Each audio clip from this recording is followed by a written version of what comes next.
Welcome to The Explainer. Okay, so what we're diving into today is honestly one of the most incredibly unique things you'll ever hear. It's a deadpan, thoroughly professional pitch for a blockbuster sci-fi narrative. But here's the kicker. It wasn't cooked up in some Hollywood boardroom. No, this entire massive cinematic universe is pulled straight from the recorded stream of consciousness journals of a self-described retired autistic senior named David. Imagine this. David is just sitting in Moody Park, watching the birds, and boom, he uncovers an actual interplanetary conspiracy. The working title for this epic, Gimpy, 1 Foot in the Saucer. And the tagline? Oh, it is perfect. They don't want your soul. They just want the cheese off your crust.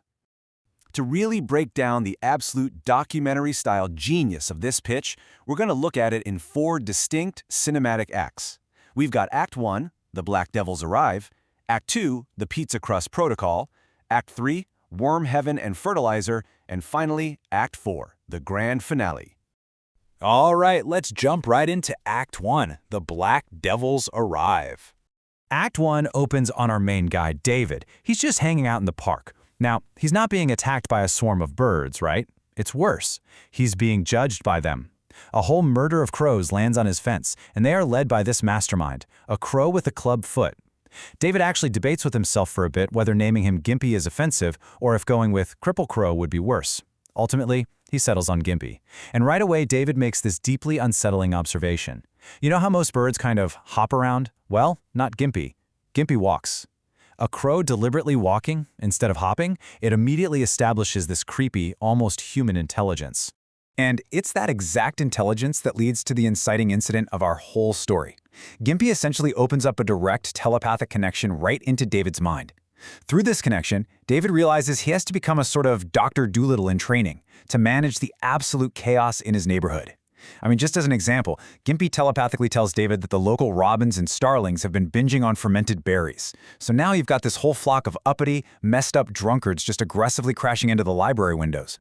And it's a brutal world out there. We get this visceral montage showing crows relentlessly pulling what David vividly describes as disgusting, long, squiggly earthworms right out of the wet grass. These crows are basically processing the earth, sending these poor little guys straight up to warm heaven. It's an all-out Cold War out there. On one side, you have the beloved angel hummingbirds with their cute flippity-floppy wings, and on the other, you have these devil crows. It's chaotic, it's intense, and it perfectly sets the stage for David to intervene.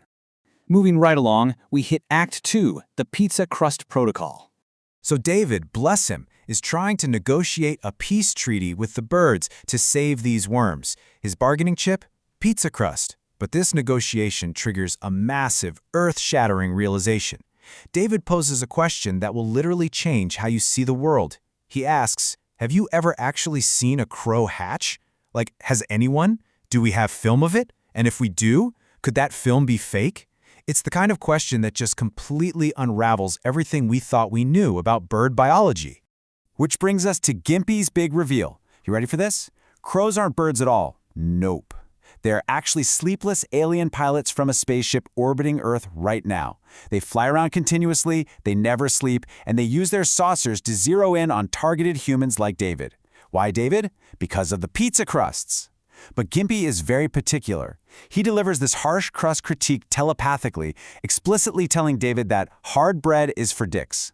He demands the soft crusts with extra cheese. Now here is where the data backs it all up. David starts paying very close attention and notices a highly specific pattern. Gimpy always, without fail, takes exactly 4 pizza crusts, never 3, and he never comes back for a 5th. Exactly 4. And the logic here is absolutely irrefutable. It ties the crusts directly to the extraterrestrial vehicles. Gimpy takes exactly 4 crusts because, you guessed it, there are exactly 4 tiny seats in the alien UFO. And those seats, they aren't for your standard, big-headed, gray aliens. They are specifically molded for crows. It is a perfect, flawless, 1-to-1 ratio of cheesy crusts to alien crow pilots.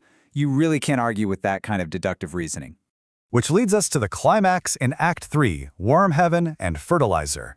The conflict starts boiling over. David realizes he's spoiled Gimpy with the good crust, so now all the other ungrateful bastard crows are starting turf wars in the library parking lot. They're conducting all these bizarre, chaotic terrestrial operations. They're swooping in to steal cleaning rags off backyard tables to build designer nests. David even sees a 3-year-old toddler, a true worm saver, running across the grass desperately trying to stop the crows from murdering any more worms. And instead of going full Hitchcock and pecking people's eyes out, the crows launch a highly coordinated shitting campaign. They completely target this poor lady making TikTok videos, just dropping fresh bird waste right on her head while she frantically tries to wipe it off with a newspaper. But hold on, that library incident with the TikTok lady? It's not just random avian malice. Gimpy actually takes David up into this city-sized UFO, a ship so dark it reflects absolutely no light, and inside, David discovers it's basically a self-cleaning party off gravity.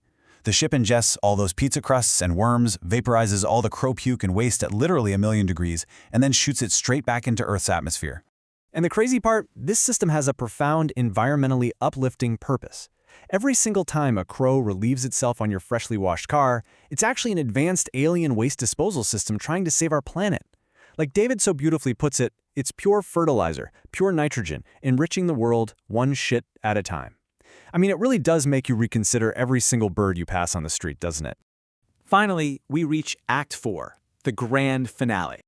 We have to wrap up the human side of the plot, right? So David plans to sell his entire life story to the aliens. The asking price? A cool $1 billion, paid entirely in Tim Hortons gift cards. But he spots a legal loophole, so he pitches the $1 billion DNA protection plan to his telepathic muse, Grace. Get this, he has Gimpy fly his chewed pizza crust over to Grace so she can run a DNA analysis on his saliva to check for any weird diseases. Basically, he realizes he urgently needs to marry Grace. Why? So that if he drops dead from a heart attack, the $1 billion goes to her, and not his DNA-related family. Honestly, that is some airtight financial planning perfectly disguised as a romantic proposal. Now, you might be sitting there thinking, okay, this is just a totally unhinged, wild fantasy. But David has actually grounded this entire cinematic universe in documented reality. Take a look at this. This is an actual children's book David created, literally titled Gimpy and Grace.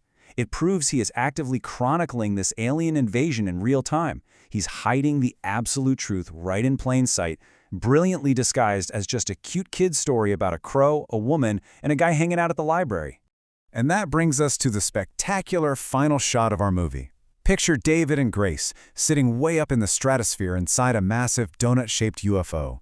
David is casually feeding gummy worms to Gimpy while looking down and watching 2 bald eagles in some sort of mid-air entanglement below them. He takes a brief moment to admire himself, realizing his perfect ass actually looks fantastic in zero gravity. And then he turns, blinks his beautiful deep blue eyes dead into the camera, and delivers his ultimate, undeniable scientific conclusion. Crows equals aliens. Confirmed, true, and plausible. So I have to ask you, the next time you see a crow walking, not hopping, walking, across the grass, are you just looking at a bird, or are you looking at an alien pilot silently judging your pizza crust?